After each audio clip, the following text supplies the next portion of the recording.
kindergarten. Hello పిల్లలు, welcome to kindergarten. ఈరోజు చెప్పుకోబోయే కథ పేరు పిచ్చుక సలహా ఉడత సాయం. లక్ష్మపురం అనే ఊరి మధ్యలో ఉన్న మామిడి చెట్టుపై ఒక పిచ్చుక ఉడత నివాసం ఉండేది.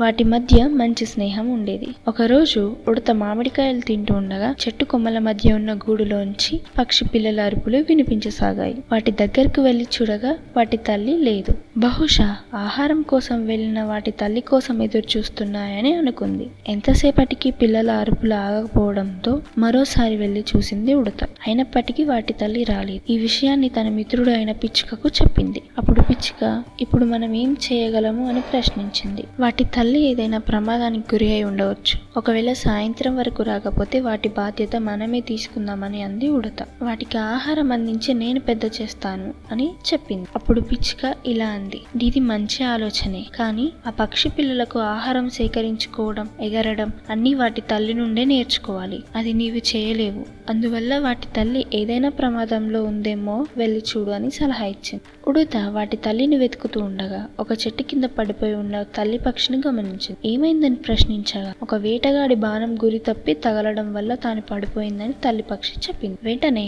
ఆ తల్లి పక్షికి పిల్లల్ని చేరడానికి ఉడత సహాయం చేసింది. పిల్లల దగ్గరికి చేరిన తల్లి పక్షి తనకు సహాయం చేసిన ఉడతకు కృతజ్ఞతలు తెలుపుకుంది.